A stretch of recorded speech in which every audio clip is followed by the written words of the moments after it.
अस्सलाम वालेकुम ख़वातीन और हज़रात, पेश खिदमत है आज का हस्ब हाल। मैं हूं आपका मेज़बान जुनैद सलीम और मेरे साथ है नाजिया और आपको बहुत अजीज़ी। आज हस्ब हाल में शामिल है वेकअप कॉल, अजीज़ी एल्बम, मुखबरनामा और खबरों पर अजीज़ी साहब का तबसरा। मगर सबसे पहले गपशप करेंगे पाकिस्तान की सियासी सूरत हाल पर। बहुत अच्छी यार, तुम लोगों को गप शप की पड़ी हुई है।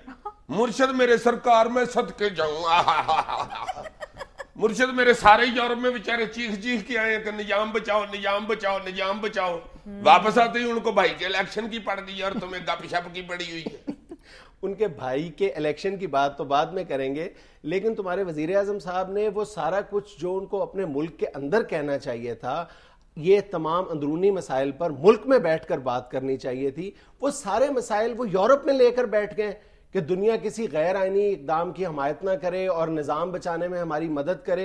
ये सब कुछ वो किससे मुखातिब होके कह रहे हैं? और मुझे समझ नहीं आती कि यूरोप जाने से पहले एक दिन पहले तक वो ये कहते रहे हैं कि निज़ाम को कोई ख़तरा लाहक नहीं है और अदलिया के साथ कोई तसादुम किसी सूरत हाल का सामना भी नहीं है। तो फिर यूरोप के ये 6-7 घंटे के सफ़र के दौरान निज़ाम को कौन सा ख़तरा लाहक हो गया?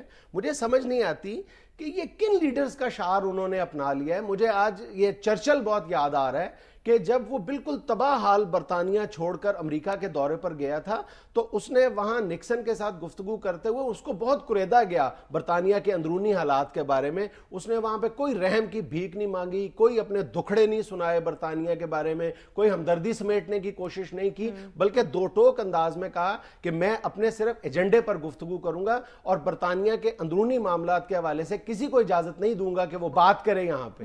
अब ये एल.के. अडवाणी को देख लो, हिंदुस्तानी इंतहा पसंद लीडर है, लेकिन जब वो पाकिस्तान के दौरे पे आया था तो उससे बहुत पूछा गया कि हिंदुस्तान में रहने वाले मुसलमानों के बारे में तुम बात करो, लेकिन उसने साफ इनकार कर दिया था। उसने कहा था अगर इस सवाल का जवाब मुझसे हासिल करना है तो आप हिंदुस्तान आकर बात करें, ये पाकिस्तान आकर मैं इसका कोई जवाब नहीं दूंगा।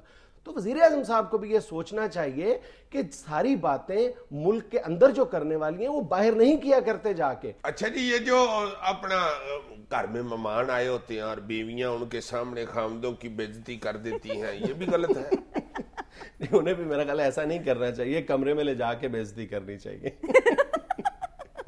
यार सीरियस बात किया करो, हर बात को हमें मखौल में न डाल दिया करो।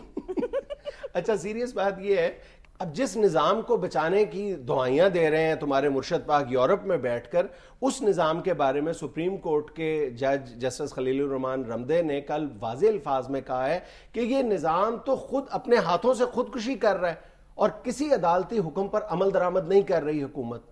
दूसरी तरफ तुम कल लाहौर हाई कोर्ट के चीफ जस्टिस का बयान ज़हन में रखो, जिन्होंने कहा है कि अगर अदलिया की बहाली की या अदलिया के वकार में इजाफे के लिए दोबारा तहरीक चलाना पड़ी तो वो वकला के साथ खड़े होंगे। यार पाज जुनैद, तुमने फिर ये तसादम वाली और डराने वाली बातें शुरू कर दी हैं। ये तो कम सारा ठंडा पड़ गया था जब बाबर अवान साहब पूरी जंजले के अदालत में गए थे। ये उस पेशी के बाद भी बाबर अवान साहब ने अपने कुछ दोस्तों के साथ मिलकर दानिस्ता तौर पर यह इंप्रेशन देने की कोशिश की थी कि अदलिया के साथ जो है वो मामला तय कर लिया गया है और अब कोई खतरा नहीं है। मुझे तो सिर्फ एक ही डेवलपमेंट इन दोनों नजर आई है कि नैब के दफ्तर की दीवारें ऊंची कर दी गई हैं। आज तुमने खबर पढ़ ली होगी। यार वो तो दहशतगर्दी की वजह से ऊंची की है। नहीं, तुम इतने मासूम नहीं हो कि तुम्हें नहीं पता कि वहां पर उस दफ्तर के अंदर किस केस की फाइलें पड़ी हुई हैं। जब बहस ऐसे करते हैं जैसे पटाखा इसने याद किया। ये पटाखा किधर से आ गया अजीज साहब? इस तरह के चलाक बंदे छोटे मोटे साइंसदान भी होते हैं। यार किधर के किधर पहुंच गए हो तुम? मैं तुम्हें अपने मुर्शद पाक के भाई के इलेक्शन का पूछना चाह रहा हूं, तुम मुझे पता नहीं कौन कौन सी स्टोरियां सुना रहे हो। अच्छा, इस ज़िमनी इलेक्शन ने इस तासुर को एक दफा फिर तकवीयत पहुंचाई है कि नून लीग और पीपल्स पार्टी में कोई बड़ा बुनियादी इख्तलाफ नहीं है और दोनों एक दूसरे के खिलाफ एक खास हद से आगे जाने के लिए तैयार नहीं है। पूरी इंतखाबी मुहिम के दौरान वजीर आजम यूसुफ रजा गिलानी एक दफा भी अपने सगे भाई की मदद के लिए वहां नहीं पहुंचे, कोई जलसा नहीं किया। हालांकि कुछ दिन पहले जो ज़िमनी इलेक्शन था वहां पर दस्ती साहब के लिए वो खुद वहां गए थे और बड़ी पुरजोश तकरीर की थी उन्होंने वहां पे।